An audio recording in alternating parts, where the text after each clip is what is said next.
가을바람이 차갑게 불어오는 10월의 어느 오후 강남구 평창동에 자리한 웅장한 한옥이 고요히 서 있었다. 이 집의 주인인 정희 할머니는 거실에서 한복을 곱게 차려입고 차를 우리며 오후 시간을 보내고 있었다. 75세의 나이에도 불구하고 그녀의 자태는 여전히 우아했고 한때 명문가의 며느리로서 쌓아온 품격이 온몸에서 배어나왔다. 어머님, 점심 식사 준비되었습니다. 며느리 수경이 조심스럽게 문을 열고 들어왔다. 48세의 수경은 20년 넘게 이 집의 며느리로 살아오면서도 시어머니 앞에서는 여전히 긴장을 늦출 수 없었다. 정희의 눈빛은 날카로웠고 모든 것을 꿰뚫어보는 듯한 카리스마가 있었다. 고맙다. 그런데 오늘따라 왜 이렇게 마음이 설레는지 모르겠구나. 정희가 찻잔을 내려놓으며 중얼거렸다. 뭔가 좋은 일이 있을 것 같은 기분이야. 수경은 속으로 한숨을 쉬었다. 시어머니의 이런 직감은 보통 옳았지만 좋은 일이라는 것이 과연 가족 전체에게 좋은 일인지는 늘 의문이었다. 정희는 자신의 기준에서만 좋고 나쁨을 판단하는 경향이 있었으니까. 그때 대문 종소리가 울렸다. 수경이 인터폰을 확인하자 낯선 젊은 남자가 서 있었다. 단정한 정장 차림에 잘 다듬어진 외모의 그는 화면 너머로도 수려한 인상을 풍겼다. 누구세요? 수경이 물었다. 안녕하세요. 이 집 손자인 민재라고 합니다. 할머니께 인사드리러 왔는데. 수경의 얼굴이 순간 굳어졌다. 손자? 이 집에는 자식이 하나뿐이고 그 자식인 자신의 남편에게는 아이가 없었다. 남편의 누나 은주가 있긴 했지만 그녀는 5년 전 교통사고로 세상을 떠났고 그녀의 아들도 함께 사망했다고 들었는데. 잠깐만요. 수경이 당황하며 말했다. 어떻게 된 일인지 확인하고. 누구야? 정희의 목소리가 뒤에서 들려왔다. 그녀는 이미 현관으로 나와 있었고 인터폰 화면을 보고 있었다. 그 순간 정희의 얼굴에서 모든 혈색이 사라졌다. 어머님? 수경이 걱정스럽게 물었다. 정희는 떨리는 손으로 문을 열었다. 그리고 젊은 남자 민재와 마주쳤다. 민재는 공손하게 고개를 숙였다. 할머니, 저는 은주 이모의 아들 김민재입니다. 죽은 줄 알았던 손자가 돌아왔습니다. 정희는 그를 뚫어져라 쳐다보았다. 민재의 얼굴에는 묘한 매력이 있었다. 현재적이면서도 어딘가 그리운, 마치 오래전 기억 속 누군가를 떠올리게 하는. 정말, 민재야? 정희의 목소리가 떨렸다. 네, 할머니. 사고 당시 중상을 입어 기억을 잃고 병원에서 치료받다가 이제야 모든 걸 기억해냈어요. 가족을 찾아 헤매다가 이제야 집을 찾았습니다. 수경은 뭔가 이상하다는 느낌을 지울 수 없었다. 5년 전 장례식에서 분명히 관을 봤는데. 하지만 정희는 이미 민재를 끌어안고 흐느끼고 있었다. 정말로 우리 민재가 돌아온 거야? 정희가 떨리는 목소리로 말했다. 어떻게 이런 일이? 민재는 할머니의 등을 토닥이며 말했다. 죄송해요, 할머니. 늦게 찾아와서. 그동안 얼마나 걱정하셨을까요? 수경은 이 상황을 도저히 이해할 수 없었다. 민재라는 조카는 분명히 죽었다. 시누이 은주도 그녀의 아들도 모두 사고로 세상을 떠났다. 그런데 지금 나타난 이 젊은 남자는 누구란 말인가? 어머님, 일단 안으로 들어가시죠. 수경이 말했지만 정희는 민재에게서 눈을 떼지 못했다. 거실로 들어온 민재는 집안을 둘러보며 감탄했다. 와, 기억보다 훨씬 크고 멋지네요. 어릴 때는 잘 몰랐는데. 그럼, 이 집 기억이 나니? 정희가 조심스럽게 물었다. 조금씩요. 할머니께서 저에게 한복 입혀주시던 것도 기억나고, 정원에서 함께 꽃구경하던 것도요. 정희의 눈에 눈물이 맺혔다. 정말 우리 민재구나. 하지만 수경의 의심은 더욱 깊어졌다. 민재가 말하는 기억들은 너무나 모호했고 구체적인 사실들이 빠져 있었다. 게다가 그의 말투와 행동에는 어딘가 계산적인 면이 느껴졌다.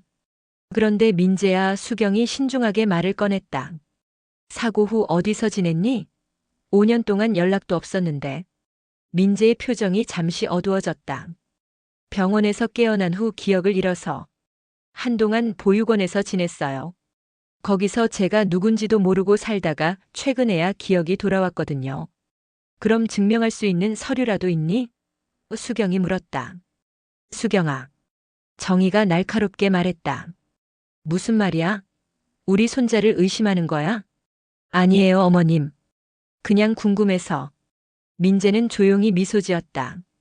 괜찮아요, 이모. 당연히 의심스러우실 거예요. 저도 이런 상황이 믿기 어렵거든요. 그는 가방에서 몇 장의 서류를 꺼냈다. 병원 기록이랑 신분증명서 등이에요. 물론 정식으로 절차를 밟아야겠지만 서류들을 훑어본 수경은 더욱 혼란스러워졌다. 겉보기에는 그럴듯해 보였지만 뭔가 석연치 않은 부분들이 있었다. 그나저나 민재가 정희를 바라보며 말했다. 할머니 정말 안 변하셨네요. 여전히 아름다우세요. 정희는 수줍게 웃었다. 이 늙은이가 무슨. 아니에요. 특히 눈이. 정말 깊고 아름다운 눈을 가지고 계세요. 마치. 민재는 잠시 말을 멈췄다. 마치 오래전 사진에서 본 것 같은. 정희의 표정이 변했다. 사진? 아무것도 아니에요. 그냥. 할머니 눈이 인상적이라는 말씀이었어요. 그날 저녁 가족들이 모여 식사를 했다. 정희의 아들이자 수경의 남편인 준호도 퇴근 후 민재를 만났다. 준호는 처음에는 의심스러워했지만 민재의 능숙한 대화 솜씨에 점차 마음을 열어갔다. 그런데 민재야, 앞으로 뭘 할 생각이니? 준호가 물었다. 아직 구체적인 계획은 없어요, 삼촌. 일단 가족들과 함께 지내면서 천천히 생각해 보려고요. 그런데 민재는 잠시 망설이다가 말했다. 제가 상속권이 있다는 얘기를 들었는데 그게 사실인가요? 식탁이 순간 조용해졌다. 수경의 얼굴이 굳어졌고 준호는 당황한 듯 보였다. 상속권? 정희가 물었다. 네, 제가 은주 이모의 아들이니까. 법적으로 상속권이 있다고 들었거든요. 물론 돈 때문에 온 건 아니에요. 하지만 제 권리를 알고 싶어서요. 수경은 이제 확신했다. 이 남자는 분명히 다른 목적이 있다. 돈을 노리고 온 것이 틀림없었다. 하지만 정희는 오히려 기뻐하는 듯 했다. 당연하지. 넌 우리 가족이니까 당연히 권리가 있어야지. 그날 밤 민재는 정희가 마련해준 방에서 혼자 시간을 보냈다.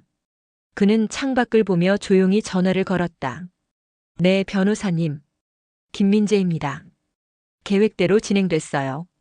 네, 할머니는 완전히 믿고 있어요. 며느리가 좀 의심스러워하지만 문제 없을 것 같아요. 상속 절차요? 최대한 빨리 진행했으면 좋겠어요. 전화를 끄는 민재의 얼굴에는 차가운 미소가 떠올랐다. 하지만 그 미소 뒤로 복잡한 감정들이 스쳐 지나갔다. 오늘 정희를 만나면서 예상하지 못했던 감정들이 일어났던 것이다. 할아버지, 제가 해내고 있어요. 그 사람에게서 우리가 잃은 것들을 되찾겠어요. 한편 다른 방에서 수경은 남편과 조용히 대화를 나누고 있었다. 여보, 뭔가 이상하지 않아? 민재가 정말 우리 조카가 맞을까? 나도 의심스러워. 하지만 어머니가 저렇게 기뻐하시는데. 조사해봐야겠어. 뭔가 숨기고 있는 게 분명해. 그들이 모르는 사이 이 집에는 50년 전의 비밀과 복수, 그리고 예상치 못한 진실이 얽혀 있었다. 민재의 등장은 단순한 사기가 아닌 훨씬 복잡하고 깊은 인연의 시작이었다. 다음 날 아침 수경은 일찍 일어나 부엌에서 아침을 준비하고 있었다. 밤새 잠을 제대로 이루지 못한 그녀의 얼굴에는 피로가 역력했다. 민재에 대한 의심은 하룻밤 사이 더욱 커져만 갔다.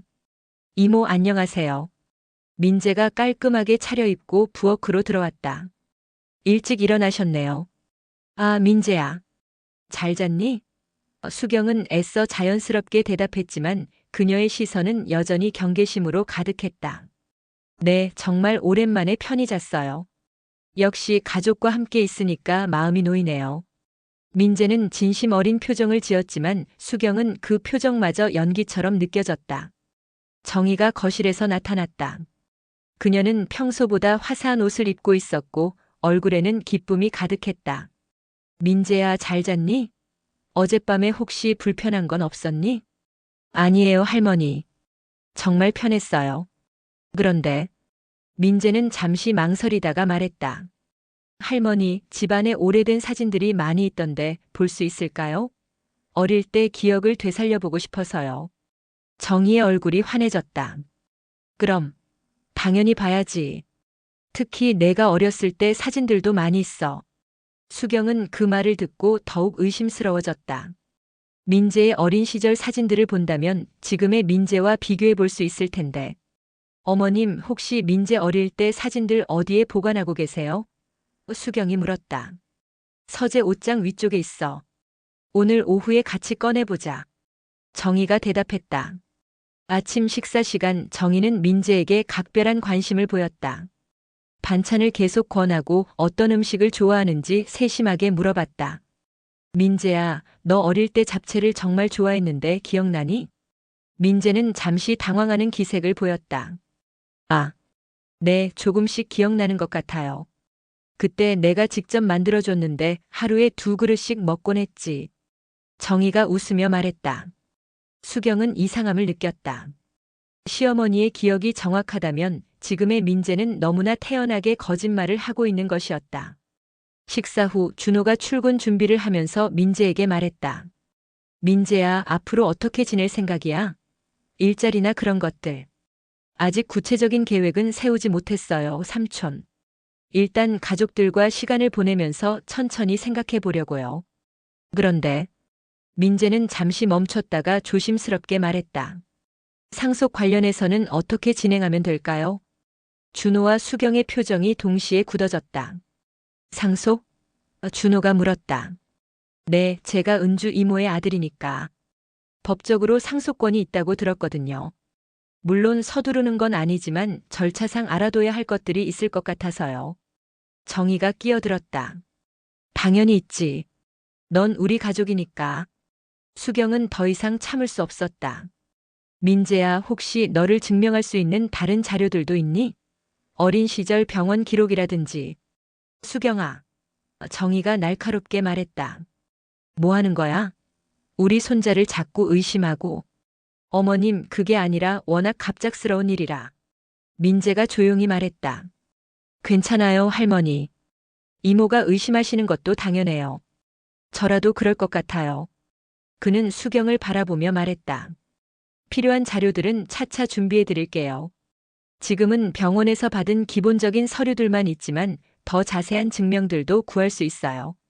그의 차분한 대응이 오히려 수경을 더욱 의심스럽게 만들었다. 진짜라면 왜 이렇게 여유로울 수 있을까? 오후가 되자 정희는 약속대로 민재와 함께 서재로 갔다. 수경도 함께 따라갔다. 정희는 옷장 위에서 오래된 앨범들을 꺼내기 시작했다. 이게 내가 5살 때 사진이야. 정희가 첫 번째 사진을 가리키며 말했다. 민재는 사진을 유심히 바라보았다. 사진 속의 아이는 분명 지금의 민재와는 다른 얼굴이었다. 하지만 민재는 태연하게 말했다. 와, 제가 이렇게 작았었나요? 기억이 잘 안 나네요. 수경은 확신했다. 사진 속의 아이와 지금의 민재는 완전히 다른 사람이었다. 하지만 정희는 전혀 눈치채지 못하는 것 같았다. 이건 내가 7살 때 생일 파티 사진이야. 기억나니? 정희가 다른 사진을 보여주었다. 민재는 잠시 사진을 바라보더니 말했다. 어렴풋이. 케이크가 정말 컸던 것 같아요. 맞아. 그때 내가 특별히 큰 케이크를 주문했지. 정희가 기뻐했다. 하지만 수경은 알고 있었다. 그 케이크는 작은 케이크였다. 정희의 기억이 민재에게 맞춰서 바뀌고 있는 것이었다. 사진을 보던 중 정희가 갑자기 한 장의 오래된 사진을 꺼내 들었다. 그것은 민재의 사진이 아니라 훨씬 오래된 흑백 사진이었다. 이건. 정희가 사진을 보며 조용히 중얼거렸다. 누구세요, 할머니? 민재가 물었다. 정희는 잠시 망설이다가 대답했다. 옛날. 정말 오래전에 알던 사람이야. 민재는 그 사진을 유심히 바라보았다. 젊은 남자의 사진이었는데 어딘가 자신과 닮은 구석이 있었다. 친척분인가요? 아니야. 그냥 옛날 친구였지. 정희의 목소리가 떨렸다. 민재야, 너 이 사람과 참 닮았구나. 민재의 표정이 변했다. 정말요? 응. 특히 눈가가. 그리고 웃는 모습이. 정희는 사진과 민재를 번갈아 보며 말했다. 정말 신기하다. 어떻게 이렇게 닮을 수가. 수경은 이 상황을 이해할 수 없었다. 정희가 말하는 그 사람은 누구였을까? 그리고 왜 민재와 닮았다는 것일까? 할머니, 그분은 누구세요? 저와 관련이 있는 분인가요? 민재이 조심스럽게 물었다. 정희는 잠시 먼 곳을 바라보다가 말했다. 민재야, 세상에는 참 신기한 인연들이 있단다. 어쩌면. 그녀는 말을 멈췄다. 어쩌면요? 아니야, 아무것도 아니야. 정희가 사진을 다시 넣으며 말했다. 그날 저녁 수경은 남편과 심각한 대화를 나누었다. 여보, 오늘 사진을 봤는데 확실해. 저 남자는 우리 민재가 아니야. 그럼 누구야? 왜 그런 짓을 하는 거지? 돈 때문이겠지. 어머님이 워낙 재산이 많으시니까. 하지만 어머니는 완전히 믿고 계셔. 어떻게 하지? 증거를 찾아야 해. 저 남자의 정체를 밝혀내야 해. 한편 민재는 자신의 방에서 오늘 본 사진 속 남자에 대해 생각하고 있었다. 정희의 반응이 예상과 달랐다. 그녀는 단순히 손자를 그리워하는 할머니가 아니었다. 뭔가 더 깊은 비밀이 있었다. 민재는 조용히 전화를 걸었다. 안녕하세요, 변호사님. 상황이 예상보다 복잡해지고 있어요. 네, 할머니는 저를 믿고 있지만 며느리가 계속 의심하고 있어요. 그리고 뭔가 예상하지 못한 일들이 일어나고 있어요.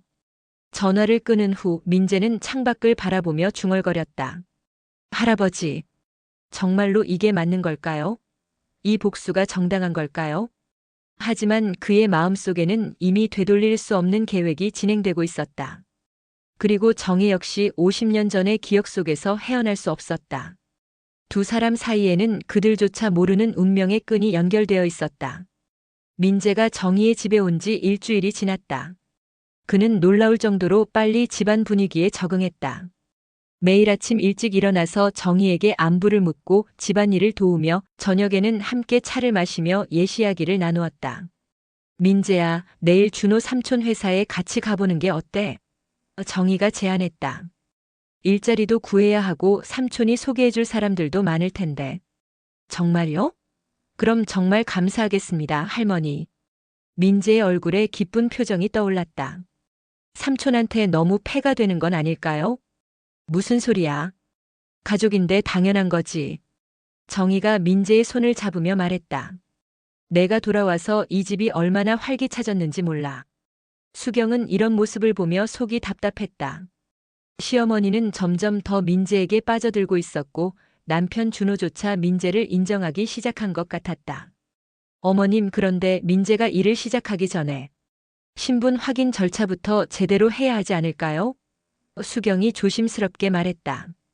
신분 확인이 뭐가 필요해? 우리 손자인데. 정희가 짜증스럽게 대답했다.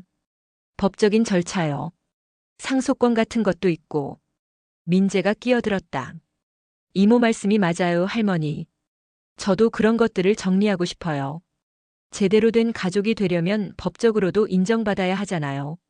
정희가 민재를 흐뭇하게 바라보았다. 역시 우리 민재는 생각이 깊구나. 그날 오후 민재는 정희와 함께 변호사 사무실을 방문했다. 준호도 함께 갔다. 수경은 집에 남아서 저녁 준비를 했지만 마음은 불안했다. 변호사 사무실에서 변호사는 상속 관련 법적 절차에 대해 설명했다. DNA 검사를 통한 혈연 관계 확인이 필요하겠습니다. 그리고 출생신고, 가족관계 증명서 등의 서류도 정비해야 하고요. DNA 검사요? 준호가 물었다. 네, 법적으로 상속권을 인정받으려면 필수입니다. 민재는 잠시 망설이는 듯 했다. 시간이 얼마나 걸릴까요? 샘플 채취는 오늘 할 수 있고 결과는 일주일 정도 걸립니다. 정희가 말했다. 그럼 오늘 해버리자. 빨리 끝내는 게 좋겠어. 할머니, 정말 괜찮으세요? 민재가 물었다. 당연하지. 넌 내 손자니까 뭐가 걱정이야? 그들이 DNA 검사를 하는 동안 수경은 집에서 민재의 짐을 정리하다가 이상한 것을 발견했다. 민재의 가방 속에서 다른 이름으로 된 신분증과 통장을 발견한 것이었다. 이건 뭐지? 수경은 신분증을 자세히 살펴봤다. 사진은 분명 민재였지만 이름은 박성민이었다. 주소도 전혀 다른 곳이었다. 수경은 서둘러 사진을 찍고 원래 자리에 놓아두었다. 그리고 바로 남편에게 전화를 걸었다. 여보, 지금 어디야? 급한 얘기가 있어. 왜? 무슨 일이야? 민재 가방에서 다른 이름의 신분증을 찾았어. 박성민이라고. 전화 너머로 준호의 놀란 목소리가 들렸다. 뭐라고? 정말이야? 사진 찍어놨어. 빨리 와. 그날 저녁 변호사 사무실에서 돌아온 일행의 분위기는 밝았다. 정희는 기분이 좋아 보였고 민재도 안도한 표정이었다. DNA 결과가 나오면 모든 게 정리될 거야. 정희가 만족스럽게 말했다. 저녁 식사 후 준호는 아내에게 민재에 대한 인상을 말했다. 오늘 변호사 사무실에서 보니까 민재가 정말 성실한 것 같아. 모든 절차를 제대로 하려고 하고. 여보. 수경이 조용히 말했다. 내가 찾은 거 봐. 수경은 휴대폰에서 신분증 사진을 보여주었다. 준호의 얼굴이 굳어졌다. 이게 뭐야? 박성민? 민재 가방에서 찾았어. 분명히 다른 정체성을 가지고 있어. 그럼 정말로 가짜라는 거야? 확실해. 이제 어떻게 할 거야? 준호는 고민에 빠졌다. 어머니는 민재를 완전히 믿고 있었고 DNA 검사까지 했는데 한편 민재는 자신의 방에서 전화를 하고 있었다. 변호사님, 오늘 DNA 검사를 했어요.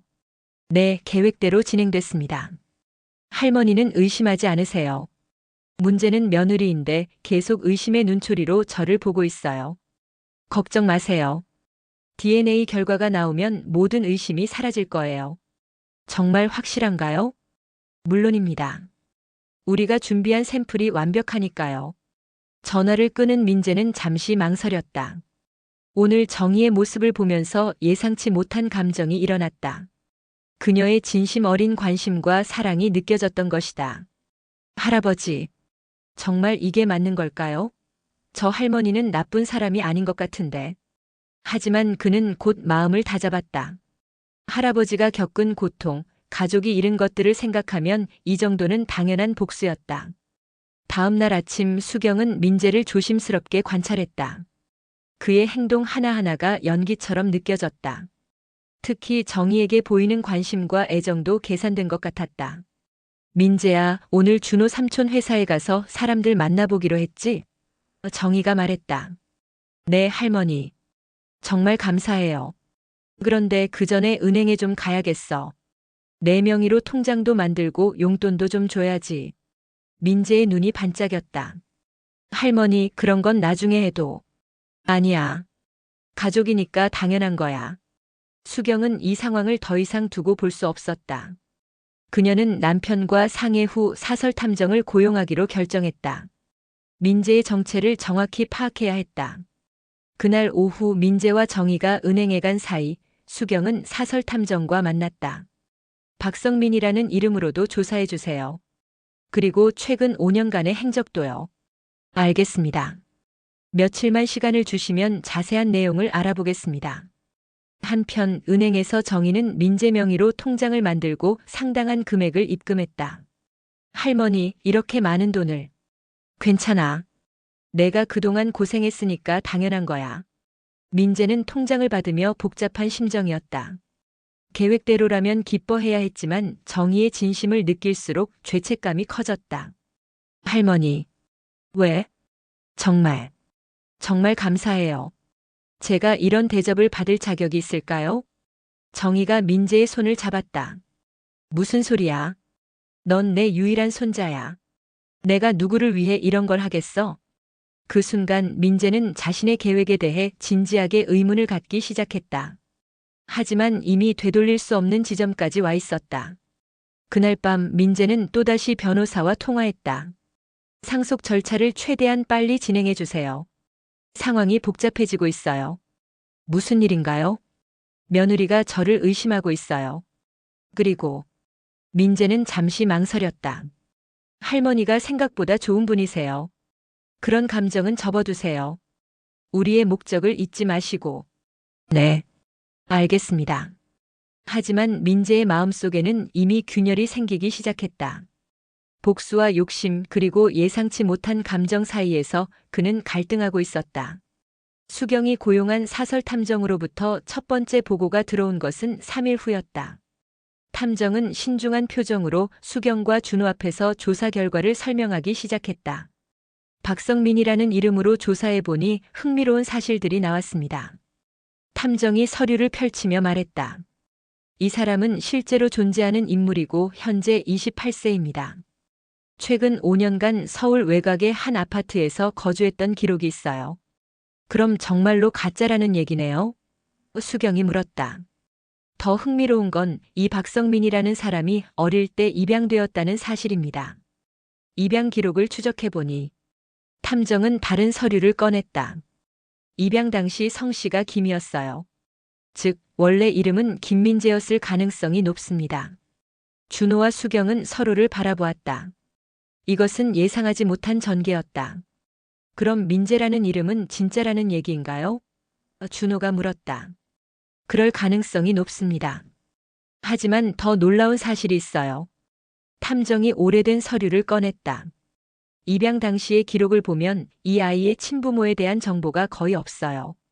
다만 친할아버지의 성함이 기록되어 있는데 김동혁이라고 되어 있습니다. 김동혁? 수경이 그 이름을 반복했다. 어딘가 익숙한 이름이었다. 혹시 이분에 대해 아시는 게 있나요? 탐정이 물었다. 수경은 기억을 더듬어 봤다. 어디서 들어본 이름인데. 그때 갑자기 생각이 났다. 잠깐만요. 김동혁. 그 이름을 어디서 들었지? 수경이 중얼거렸다. 아, 어머님이 가끔 말씀하시던. 뭐라고? 준호가 물었다. 어머님이 젊었을 때 이야기하실 때 가끔 나오던 이름이에요. 첫사랑이었던 것 같은데. 준호의 얼굴이 굳어졌다. 설마. 탐정이 또 다른 서류를 꺼냈다. 더 조사해보니 이 김동혁이라는 분은 50년 전 부유한 집안의 아들이었습니다. 그런데 집안의 반대로 결혼하지 못하고 다른 사람과 결혼하게 되었어요. 그 상대방이 누구요? 수경이 급하게 물었다. 현재 정혜 여사의 남편이었던 분의 집안과 연결이 있습니다. 수경과 준호는 충격을 받았다. 이것은 단순한 사기가 아니라 훨씬 복잡한 복수극이었다. 그럼 민재가, 아니 박성민이 정말로 그 김동혁의 손자라는 얘기인가요? 준호가 물었다. 그럴 가능성이 매우 높습니다. 하지만 아직 확실하지는 않아요. 더 조사가 필요합니다. 그날 밤 수경과 준호는 이 사실을 어떻게 처리할지 고민했다. 어머니께 말씀드려야 할까? 준호가 물었다. 아직은 아니에요. 더 확실한 증거가 필요해요. 그리고 수경이 망설였다. 만약 정말로 김동혁의 손자라면 어머님이 어떤 반응을 보이실지 모르겠어요. 한편 민재는 정희와 함께 오래된 사진첩을 보고 있었다.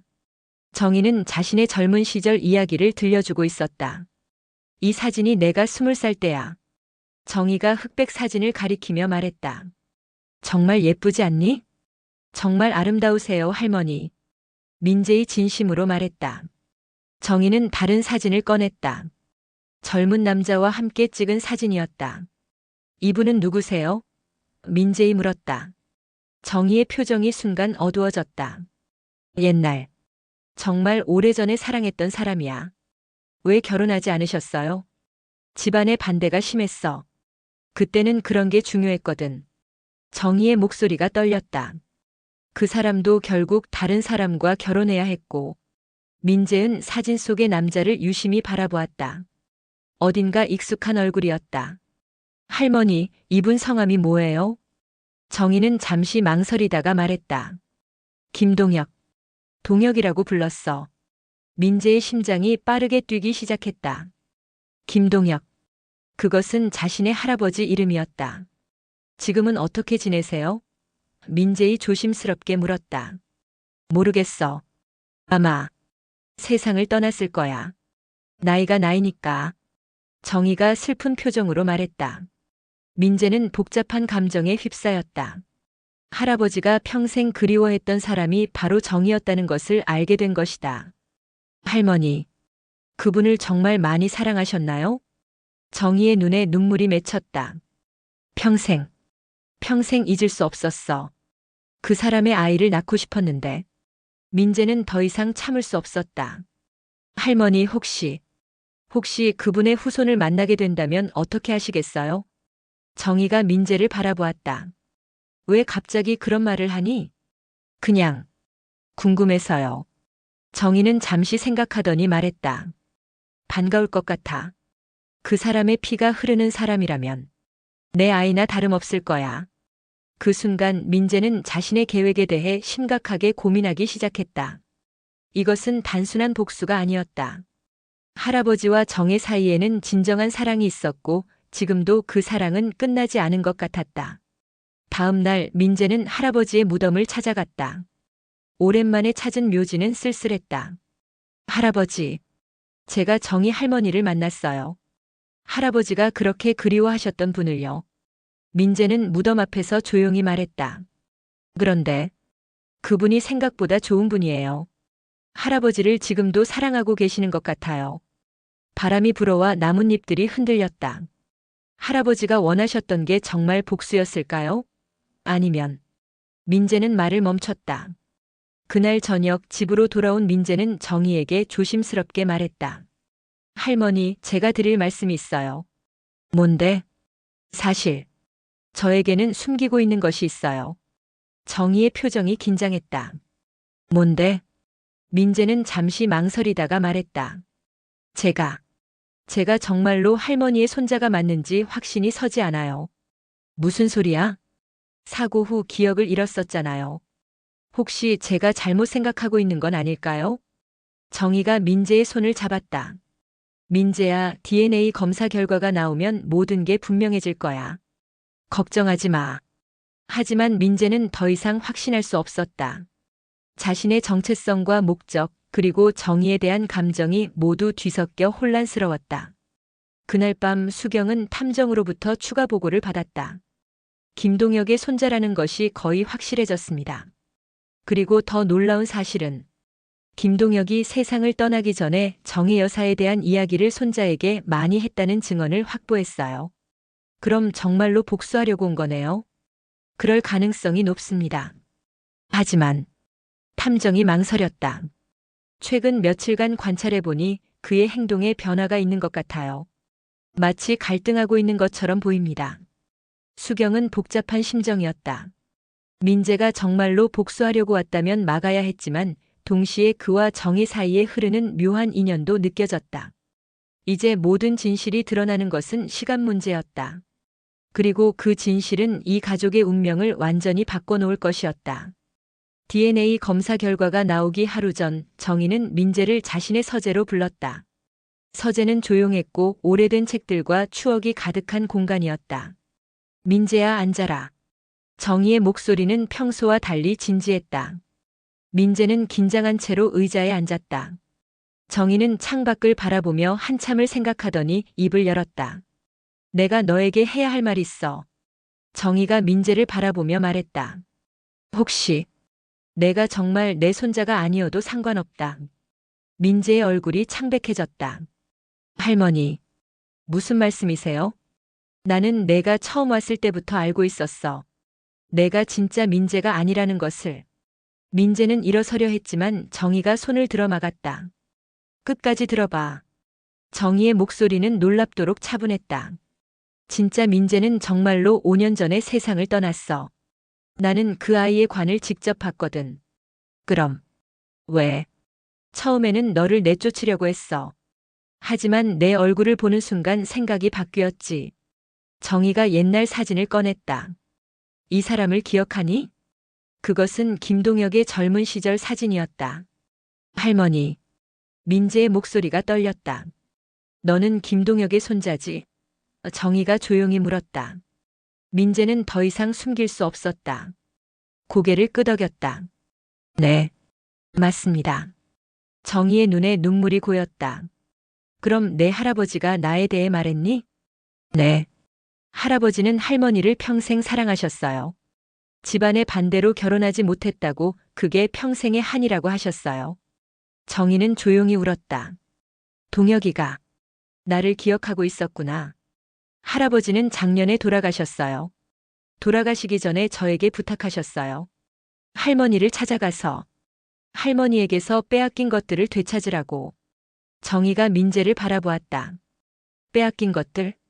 할아버지는 할머니가 자신을 버리고 부자와 결혼했다고 생각하셨어요. 그래서 평생 가난하게 살았다고.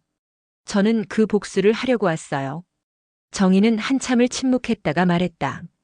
동혁이가 그렇게 생각했구나. 다르다는 말씀인가요? 정희는 서재 깊숙한 곳에서 오래된 편지 뭉치를 꺼냈다. 이것들을 봐. 정희가 편지들을 민재에게 주었다. 이건 내가 동혁이에게 보낸 편지들이야. 하지만 한 번도 전달되지 못했지. 민재는 편지를 펼쳐 읽기 시작했다. 편지에는 정희의 절절한 마음이 담겨 있었다. 동혁아, 나는 너를 사랑해. 하지만 우리 집안이 파산 위기에 처했어. 아버지는 나를 김 회장의 아들과 결혼시켜야 한다고 해. 나는 거부했지만 아버지가 쓰러지셨어. 나 때문에. 동혁아, 미안해. 나는 너를 배신하는 것이 아니야. 가족을 살리기 위해서야. 내 마음은 영원히 너의 것이야. 민재는 편지를 읽으며 할아버지가 알지 못했던 진실을 알게 되었다. 할머니, 이건 나는 동혁이를 배신한 게 아니야. 가족을 구하기 위해 희생한 거였어. 정희의 목소리가 떨렸다. 하지만 그 편지들은 전달되지 못했고 동혁이는 내가 그냥 돈 때문에 떠났다고 생각했을 거야.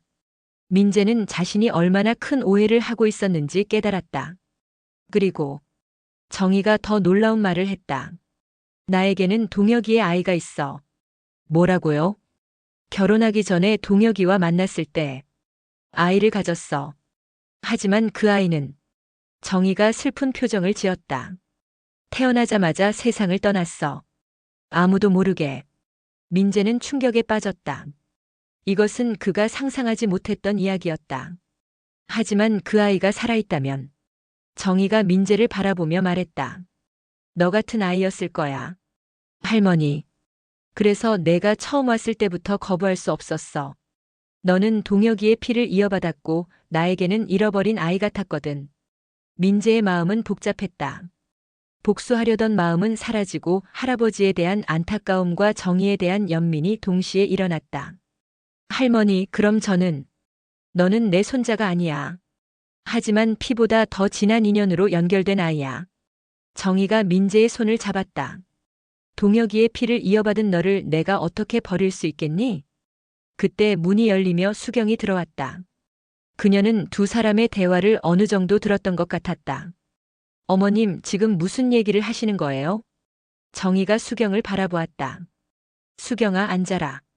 너도 들어야 할 이야기야. 수경은 불안한 마음으로 앉았다. 민재는 김동혁의 손자야. 내가 젊었을 때 사랑했던 사람의 후손이지. 수경의 얼굴이 굳어졌다. 그럼 정말로 사기꾼이었다는 거네요? 사기꾼이 아니야. 정희가 단호하게 말했다. 피로는 연결되지 않았지만 마음으로는 내 진짜 손자나 다름없어. 어머님, 정신 차리세요. 저 사람은 돈을 노리고 온 거예요. 민재가 일어섰다. 이모 말씀이 맞아요, 할머니. 저는 정말로 돈을 노리고 왔어요. 할아버지의 복수를 하려고요. 정희가 민재를 바라보았다. 그럼 지금도 그런 마음이니? 민재는 대답할 수 없었다. 정희의 진심을 알게 된 지금 복수할 마음은 사라졌다. 오히려 할아버지와 할머니의 아픈 사랑 이야기에 마음이 아팠다. 저는 모르겠어요. 할아버지가 돌아가시기 전에 하신 말씀들이 모두 오해였다는 걸 알게 됐어요. 할머니도 할아버지만큼 아파하셨다는 것도. 정희가 일어나서 민재를 끌어안았다. 민재야, 내가 어떤 마음으로 왔든 상관없어. 지금 여기 있다는 것만으로도 충분해. 수경은 이 상황을 받아들일 수 없었다. 어머님, 아무리 그래도 이건 법적으로 문제가 있어요. 상속권이며 뭐며. 상속권? 정희가 수경을 바라보았다. 내 재산은 내가 주고 싶은 사람에게 줄 거야. 어머님, 수경아, 너는 이미 충분히 받았어. 이제는 내가 진짜 주고 싶은 사람에게 줄 차례야. 그날 밤 민재는 자신의 방에서 혼란스러워했다. 모든 계획이 무너졌고 자신의 정체성도 흔들렸다. 복수자에서 사랑받는 손자가 되었지만 그것이 진짜 자신의 자리인지 확신할 수 없었다. 한편 수경은 남편과 심각한 대화를 나누고 있었다. 여보, 어머니가 완전히 저 사람에게 빠지셨어. 이대로 두면 모든 재산을 다 줄 것 같아. 그럼 어떻게 하지? 법적으로 막아야 해. DNA 검사 결과가 나오면 저 사람의 정체가 드러날 거야. 하지만 그들이 모르는 사이 정희는 이미 모든 것을 알고 있었고 자신만의 계획을 세우고 있었다. 피보다 진한 인연이 무엇인지 보여주려고 했다. DNA 검사 결과가 나온 날 변호사 사무실은 긴장감으로 가득했다. 정희, 민재, 준호, 수경이 모두 모여 있었고 변호사는 봉인된 결과서를 앞에 두고 있었다. 결과를 발표하기 전에 변호사가 조심스럽게 말을 꺼냈다. 혹시 마음의 준비는 하고 계신가요? 수경이 나서서 말했다. 빨리 발표해 주세요. 우리가 알아야 할 진실이니까요. 변조사는 봉투를 열고 결과를 확인했다. 그의 표정이 미묘하게 변했다. DNA 검사 결과. 김민재 씨와 정희 여사 사이에는 혈연 관계가 확인되지 않았습니다. 수경의 얼굴에 만족스러운 표정이 떠올랐다. 드디어 민재의 정체가 드러난 것이다. 그럼 역시. 수경이 말하려는 순간 정희가 일어섰다. 변호사님, 그 결과를 누구한테 알리셨나요? 아직 이 자리에 계신 분들 외에는 아무도. 그럼 그 결과는 공개하지 마세요. 정희가 단호하게 말했다. 어머님. 수경이 놀라며 외쳤다. 무슨 말씀이세요? 내가 민재를 내 손자로 인정한다는 뜻이야. 변호사가 당황했다. 하지만 법적으로는. 법적인 문제는 입양으로 해결하면 돼요. 정희가 말했다. 민재를 정식으로 입양하겠어요. 수경은 더 이상 참을 수 없었다. 어머님, 정신 차리세요. 저 사람은 사기꾼이에요. 사기꾼? 정희가 차갑게 말했다. 내가 모든 걸 알고 있다고 했잖아. 준호가 끼어들었다. 어머니, 이 문제는 가족회의를 통해 신중하게 결정해야 할 것 같습니다. 가족회의? 정희가 웃었다. 좋아. 그럼 오늘 저녁에 모든 가족이 모여서 이야기해보자. 민재는 이 모든 상황이 자신 때문이라는 죄책감에 시달렸다. 변조사 사무실을 나오면서 정희에게 말했다. 할머니, 이제 그만 집을 떠나는 게 좋을 것 같아요. 왜? 모든 게 밝혀졌잖아요. 더 이상 가족에게 피해를 주고 싶지 않아요. 정희가 민재의 팔을 잡았다. 민재야, 어제 내가 한 말 기억하지? 피보다 진한 인연이 있다고. 하지만 가족회의에서 내가 어떻게 하는지 지켜봐. 그리고 내가 정말로 떠나고 싶다면 그때 가도 돼. 그날 오후 수경은 급하게 사설 탐정을 만났다. 조사한 내용들을 모두 정리해 주세요. 오늘 밤 가족회의에서 발표할 거예요. 알겠습니다. 그런데 한 가지 더 발견한 사실이 있어요. 뭔가요? 김동혁이 세상을 떠나기 전에 작성한 유언장이 있습니다. 그 내용이 좀 특이해요. 탐정은 복사본을 꺼냈다. 여기 보시면 손자에게 정의를 찾아가되 복수가 아닌 화해를 하라고 적혀 있어요. 수경은 놀랐다. 그럼 복수가 목적이 아니었다는 거예요? 그런 것 같습니다. 하지만 민재 씨가 이 유언장을 받는지는 확실하지 않아요. 수경은 더욱 확신했다. 민재가 할아버지의 진짜 뜻을 오해하고 있을 가능성이 높았다. 저녁 7시 정희의 집 거실에 가족들이 모였다. 정희, 민재, 준호, 수경이 함께 앉았고 분위기는 무겁고 긴장감이 돌았다. 정희가 먼저 입을 열었다. 오늘 DNA 검사 결과가 나왔어. 민재는 혈연상 우리 가족이 아니야. 그럼 이제. 준호가 말하려 했지만 정희가 손을 들어 막았다. 하지만 나는 민재를 정식으로 입양해서 우리 가족으로 만들 거야. 수경이 일어섰다. 어머님, 그 전에 제가 조사한 내용을 들어보세요. 조사? 수경은 준비한 자료들을 꺼냈다. 민재의 진짜 이름은 박성민이에요.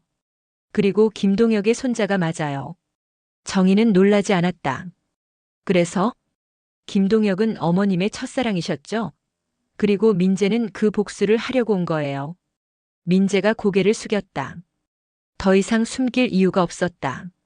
하지만 가장 중요한 건 이거예요. 수경이 유언장 복사본을 꺼냈다. 김동혁의 유언장이에요. 정희의 얼굴이 변했다. 뭐라고? 수경은 유언장을 읽었다. 내 손자 민재에게 정의를 찾아가거라. 하지만 복수가 아닌 화해를 하거라. 나는 평생 그녀를 원망했지만 죽음을 앞두고 깨달았다. 그녀도 나만큼 아팠을 것이라는 것을. 내 원망을 너에게 물려주지 않겠다. 대신 내가 이루지 못한 화해를 너를 통해 이루고 싶다. 민재는 충격에 빠졌다. 그런 유언장이 있었다고요? 당신은 이걸 못 봤죠? 수경이 물었다. 민재는 고개를 저었다. 할아버지가 돌아가실 때 너무 급작스러워서 유언장이 있는지도 몰랐어요. 정희의 눈에 눈물이 고였다. 동혁이가 화해를 원했구나. 어머님, 그럼 이제 아시겠죠? 이 모든 상황이 오해에서 시작된 거라는 걸. 수경이 말했다. 정희는 한참을 생각하더니 민재를 바라보았다. 민재야, 내 할아버지의 진짜 뜻을 이제 알았지? 네. 죄송해요, 할머니. 제가 모든 걸 오해했어요. 그럼 이제 어떻게 하고 싶니? 민재는 잠시 망설이다가 말했다. 할아버지의 뜻대로 화해하고 싶어요. 그리고 그는 정희를 바라보며 말했다. 진짜 손자처럼 할머니를 모시고 싶어요. 수경이 끼어들었다. 하지만 법적으로는 여전히 문제가. 법적인 문제는 내가 해결할 거야. 정희가 단호하게 말했다. 민재를 정식으로 입양하고 내 재산의 일부를 상속하겠어. 일부요? 준호가 물었다. 그래. 절반은 민재에게, 나머지는 너희들이 나눠 가져. 수경의 얼굴이 굳어졌다. 결국 민재가 상당한 재산을 가져가게 된 것이다. 어머님, 그래도 이건 너무. 수경아. 정희가 엄하게 말했다. 50년 전 내가 동혁이에게 못다 준 사랑을 민재에게 주는 거야. 그게 뭐가 잘못됐어? 그날 밤 모든 것이 정리된 후 민재는 정희에게 마지막으로 말했다. 할머니, 정말 괜찮으세요? 저는 진짜 손자가 아닌데. 정희가 민재의 손을 잡았다. 민재야, 혈연이 전부가 아니야. 마음이 더 중요해.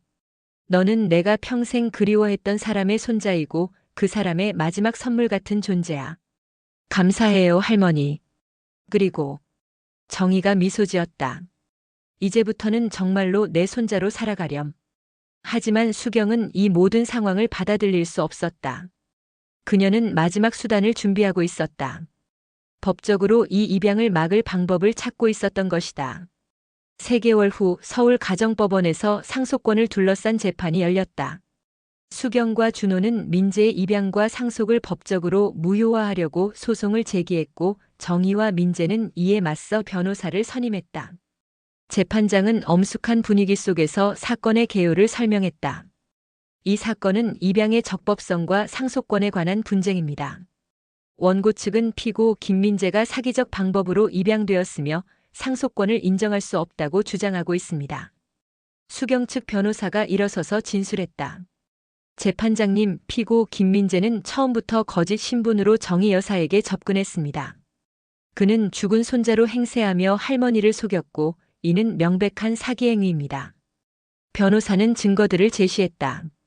민재의 다른 신분증, 사설 탐정의 조사 결과, 그리고 처음 나타났을 때의 거짓 증언들을 하나하나 열거했다. 또한 피고는 김동혁의 손자로서 복수 목적으로 접근했음을 인정했습니다. 이러한 불순한 동기로 이루어진 입양은 무효가 되어야 합니다. 이어서 정희 측 변호사가 반박했다. 재판장님, 정희 여사는 민재의 정체를 이미 알고 있었습니다. 그럼에도 불구하고 그를 입양한 것은 진정한 가족의 때문입니다. 정희가 증인석에 섰다. 그녀는 차분하지만 단호한 목소리로 증언했다. 저는 민재가 누구인지 처음부터 알고 있었습니다. 김동혁의 손자라는 것도 복수하려고 왔다는 것도 알고 있었어요. 그럼에도 입양하신 이유는 무엇입니까? 김동혁은 제가 평생 사랑했던 사람입니다. 50년 전 집안의 반대로 헤어져야 했지만 제 마음은 변하지 않았어요. 민재는 그분의 피를 이어받은 아이이고 제게는 잃어버린 사랑의 결실 같은 존재입니다. 수경 측 변호사가 반대 신문을 했다. 하지만 피고는 처음에 거짓말로 접근했습니다. 이것이 신뢰관계에 영향을 주지 않았습니까? 민재는 할아버지의 잘못된 가르침 때문에 복수하려고 왔어요. 하지만 진실을 알게 된 후에는 진심으로 저를 모셨습니다. 그 3개월 동안 그 아이만큼 저에게 잘해준 사람은 없었어요. 민재도 증인석에 섰다. 그의 얼굴에는 진실한 뉘우침이 보였다. 저는 할아버지의 일방적인 이야기만 듣고 할머니를 원망했습니다. 하지만 진실은 달랐어요. 할머니도 할아버지만큼 아파하셨고 어쩔 수 없는 선택이었다는 걸 알게 됐습니다. 그럼 지금도 재산을 목적으로 하시는 건 아닙니까? 아닙니다. 할머니께서 주시겠다고 하셔서 받는 것이지 제가 요구한 것은 아닙니다. 오히려 저는 할머니께 진정한 손자가 되고 싶을 뿐입니다. 재판이 진행되는 동안 정의 측 변호사는 결정적인 증거를 준비하고 있었다. 그것은 아무도 예상하지 못한 문서였다. 재판장님, 새로운 증거를 제출하고자 합니다. 변호사는 오래된 서류 뭉치를 꺼냈다. 이것은 50년 전 정희 여사와 김동혁 씨 사이에 작성된 혼인서약서와 당시 정희 여사가 출산한 아이의 출생신고서입니다. 법정이 술렁였다. 수경과 준호의 얼굴이 창백해졌다. 무슨 뜻입니까? 재판장이 물었다. 정희 여사는 김동혁 씨와의 사이에서 아이를 낳았습니다. 하지만 그 아이는 태어난 지 몇 시간 만에 세상을 떠났고 이 사실은 비밀에 붙여졌습니다. 변호사는 계속해서 설명했다. 여기 중요한 문서가 더 있습니다. 김동혁 씨가 돌아가시기 전에 작성한 또 다른 유언장입니다. 또 다른 유언장이요? 네, 이 유언장에는 놀라운 내용이 담겨 있습니다. 변호사가 유언장을 읽었다. 나 김동혁은 DNA 검사를 통해 확인한 바 김민재가 내 친손자가 아니라는 것을 알고 있다. 하지만 그 아이는 내가 사랑했던 정희의 아이이기도 하다. 50년 전 우리 사이에서 태어났다가 죽은 아이가 있었다면 그 아이의 아들이 바로 민재일 것이다. 법정이 완전히 조용해졌다. 모든 사람들이 충격에 빠져 있었다. 이게 무슨 뜻인지 설명해 주시겠습니까? 재판장이 물었다. 정의 측 변호사가 폭탄 선언을 했다. 김민재는 김동혁의 친손자가 아닙니다. 하지만 동시에 정희 여사의 친손자이기도 합니다. 50년 전 정혜 여사와 김동혁 씨 사이에서 태어난 아이가 있었고 그 아이는 죽은 것으로 알려졌지만 실제로는 살아 있었습니다. 그 아이가 바로 민재의 친아버지입니다. 민재는 충격에 빠져 일어서지 못했다. 정희도 믿을 수 없다는 표정이었다. 증거가 있습니까? 재판장이 물었다. 네, 새로운 DNA 검사를 실시했습니다. 정혜 여사와 민재 사이의 할머니 마이너스 손자 관계가 확인되었습니다. 변호사는 새로운 DNA 검사 결과서를 제출했다. 즉, 김민재는 김동혁의 양손자이면서 동시에 정희 여사의 친손자입니다. 그는 두 사람의 사랑의 결실인 셈입니다. 수경은 완전히 무너졌다. 모든 계획이 수포로 돌아간 것이다. 재판장이 최종 판결을 내렸다. 이 사건의 모든 증거를 검토한 결과 김민재의 입양은 적법하며 그의 상속권 또한 인정됩니다. 더욱이 새로운 DNA 검사 결과에 따르면 그는 정혜 여사의 친손자로서 당연한 상속권을 가지고 있습니다. 재판이 끝난 후 법원 복도에서 정희와 민재는 서로를 바라보며 눈물을 흘렸다. 할머니, 정말로 제가 할머니의 손자였다니. 민재야, 운명이 우리를 다시 만나게 해준 거구나. 하지만 이 놀라운 반전 뒤에는 또 다른 진실이 숨겨져 있었다. 과연 이 모든 것이 우연의 일치였을까, 아니면 누군가의 치밀한 계획이었을까? 수경과 준호는 패배감에 빠져 있었지만 아직 끝난 것은 아니었다. 이 모든 상황 뒤에 숨겨진 진실을 찾기 위해 마지막 조사를 시작하려 하고 있었다. 재판이 끝나고 한 달 후 정희의 집은 완전히 다른 분위기가 되었다. 민재는 이제 법적으로도 정희의 손자가 되었고 상속 절차도 정리되었다. 하지만 가족 내부의 갈등은 여전히 해결되지 않은 상태였다. 수경과 준호는 재판 결과를 받아들이기 어려워했다. 특히 수경은 마지막까지 뭔가 석연치 않은 부분이 있다고 생각했다.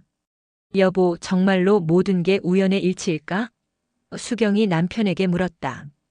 글쎄, 나도 의심스러워. 너무 완벽하게 들어맞지 않아? 마지막으로 한 번만 더 조사해봐야겠어. 그들이 모르는 사이 정희는 서재에서 민재와 중요한 대화를 나누고 있었다.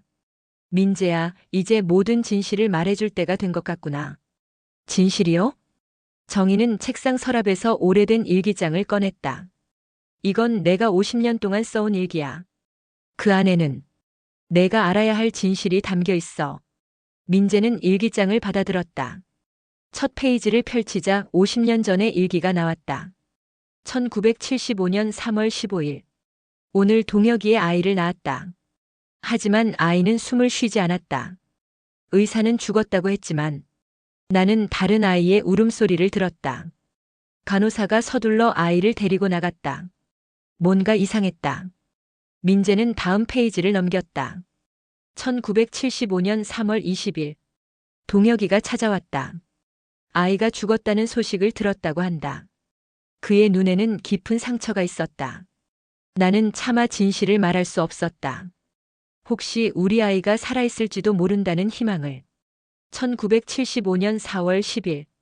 사설 탐정을 고용했다. 그날 병원에서 무슨 일이 있었는지 알아보고 싶다.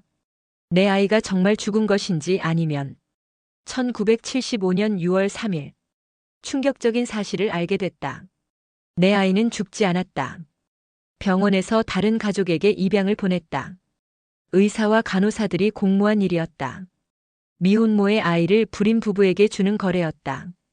민재의 손이 떨리기 시작했다. 할머니, 이게 정말. 계속 읽어봐. 정희의 목소리도 떨렸다. 1975년 7월 15일. 내 아이를 찾았다. 하지만 이미 새로운 가족의 품에서 자라고 있었다. 그 가족은 아이를 애타게 기다리던 부부였고 아이는 행복해 보였다. 나는 아이를 되찾을 권리가 있었지만 차마 그럴 수 없었다. 1975년 8월 1일. 동혁이에게 진실을 말하려다가 멈췄다. 그는 이미 다른 여자와 약혼했고 우리 아이를 찾는다면 모든 사람이 불행해질 것이다. 나는 혼자 이 비밀을 간직하기로 결심했다. 1980년 12월 25일. 내 아이가 입양된 가족의 성씨는 박씨였다. 아이의 이름은 성민이라고 지었다고 한다. 멀리서나마 그 아이가 잘 자라기를 기도한다. 민재는 일기장을 내려놓고 정희를 바라보았다. 그의 눈에는 눈물이 가득했다. 할머니, 그럼 제가 정말로 내가 평생 찾던 그 아이의 아들이야. 운명이 50년 만에 너를 내게 데려온 거야. 정희는 계속해서 설명했다. 내 아버지 박성민. 아니, 우리 아들 성민이는 자신의 출생 비밀을 모른 채 살았어. 하지만 몇 년 전 입양 사실을 알게 되고 친부모를 찾기 시작했지. 그러던 중 교통사고로 세상을 떠났고. 그래서 아버지가 돌아가시기 전에 저에게 할아버지 이야기를 많이 해주신 거군요. 성민이는 동혁이를 친아버지라고 생각했을 거야. DNA 상으로는 맞으니까. 하지만 진짜 이야기는 더 복잡했던 거지. 민재는 모든 퍼즐이 맞춰지는 것을 느꼈다. 할아버지라고 생각했던 김동혁은 실제로는 친할아버지였고 자신은 정희의 친손자였던 것이다. 할머니는 언제부터 아셨어요? 내가 처음 왔을 때부터 의심했어. 내 얼굴에서 어린 시절의 성민이를 봤거든. 그래서 DNA 검사를 할 때 진짜 검사와 가짜 검사를 동시에 진행했어. 가짜 검사요? 처음 변호사에게 보인 결과는 가짜였어. 내가 마음을 정할 시간을 주고 싶었거든. 하지만 재판에서 나온 결과는 진짜야. 민재는 정희의 치밀함에 놀랐다. 그녀는 모든 것을 계획하고 있었던 것이다. 할머니, 저는 정말로 복수하려고 왔었는데. 알고 있어. 하지만 내 마음이 바뀌는 것도 지켜봤어. 너는 선한 아이야, 민재야. 그때 문이 열리며 수경이 들어왔다. 그녀의 손에는 또 다른 서류가 들려 있었다. 어머님, 마지막으로 확인하고 싶은 게 있어요. 뭔데? 수경은 서류를 펼쳤다. 50년 전 병원 기록을 다시 조사했어요. 그런데 어머님이 모든 걸 알고 계셨던 거 맞죠? 정희는 더 이상 숨기지 않았다. 맞아. 수경의 얼굴에 복잡한 감정이 스쳤다. 분노와 동시에 존경스러운 마음이 들었다.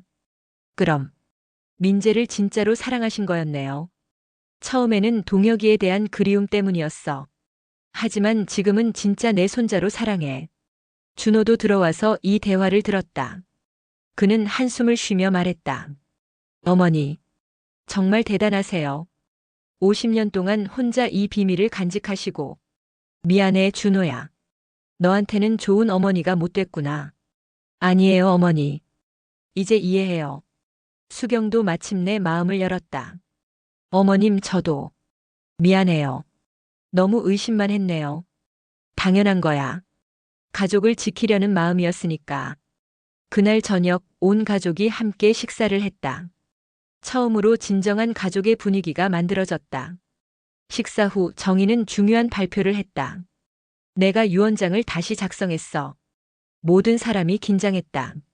재산의 절반은 민재에게, 4분의 1은 준호에게, 나머지 4분의 1은 자선단체에 기부할 거야. 수경이 물었다. 저희는요? 너희는 이미 충분히 받았잖아. 그리고 정희가 미소 지었다. 진짜 가족이 된 지금 돈이 그렇게 중요하니? 민재가 일어섰다. 할머니, 저는 그 돈을 다 기부하겠어요. 뭐라고?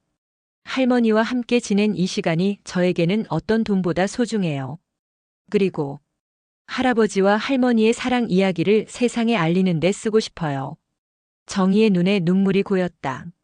민재야, 할아버지가 돌아가시기 전에 하신 말씀이 생각나요. 사랑은 복수보다 강하다고 하셨거든요. 이제 그 뜻을 알 것 같아요. 몇 달 후 민재는 김동혁과 정희의 사랑 이야기를 바탕으로 한 책을 출간했다. 제목은 50년의 기다림이었다. 이 책은 많은 사람들에게 감동을 주었고 수익금은 모두 고아원과 양로원에 기부되었다. 정희는 이제 진정한 평안을 찾았다. 매일 아침 민재와 함께 정원을 거닐며 김동혁의 사진 앞에서 차를 마셨다. 동혁아, 우리 손자가 이렇게 훌륭하게 자랐어. 정희가 사진을 향해 중얼거렸다. 내가 걱정했던 복수는 결국 사랑이 되었어. 민재는 옆에서 조용히 말했다. 할머니, 할아버지도 분명히 기뻐하실 거예요. 그래. 마침내 우리가 이루지 못한 사랑이 너를 통해 완성된 거구나. 어느 봄날 오후 정희는 정원 벤치에서 평화롭게 잠들었다. 그녀의 손에는 김동혁의 사진이 들려 있었고 얼굴에는 만족스러운 미소가 떠올라 있었다. 장례식에는 많은 사람들이 참석했다. 민재의 책을 읽고 감동받은 독자들, 정희가 도움을 준 사람들, 그리고 진정한 가족이 된 준호와 수경도 있었다. 민재는 할머니의 관 앞에서 마지막 인사를 했다. 할머니, 저를 진짜 손자로 받아주셔서 감사해요. 할머니와 할아버지의 사랑 이야기를 평생 기억하고 많은 사람들에게 전하겠어요. 정희의 유언에 따라 그녀는 김동혁의 무덤 옆에 묻혔다. 두 사람은 마침내 50년의 기다림을 끝내고 영원한 사랑 속에서 함께하게 되었다. 민재는 그 후로도 두 무덤을 정성스럽게 돌봤다. 매년 그들의 기일에는 꽃을 바치고 그들의 사랑 이야기를 후세에 전하기 위해 노력했다. 수경과 준호는 민재를 진정한 가족으로 받아들였고 정희가 남긴 집에서 함께 살며 서로를 돌봤다. 그리고 어느 날 민재는 정희의 서재에서 마지막 편지 한 통을 발견했다. 민재에게. 이 편지를 읽고 있다면 나는 이미 내 할아버지 곁으로 갔을 것이다. 너를 만나게 해준 운명에 감사한다. 너는 복수하러 왔지만 사랑을 배워갔다. 내 할아버지와 내가 이루지 못한 사랑을 너를 통해 완성할 수 있었다. 앞으로도 사랑을 잊지 마라. 복수보다 용서를, 미움보다 사랑을 선택하거라. 그것이 우리가 너에게 남기는 마지막 가르침이다. 사랑한다, 내 진짜 손자야. 영원히 너의 할머니 정희. 민재는 편지를 가슴에 품고 창 밖을 바라보았다. 석양이 아름답게 지고 있었고 어디선가 할아버지와 할머니의 따뜻한 미소가 느껴지는 것 같았다. 50년의 한이 사랑으로 승화된 이야기는 이렇게 끝났다. 하지만 그들의 사랑은 민재를 통해 영원히 계속될 것이었다.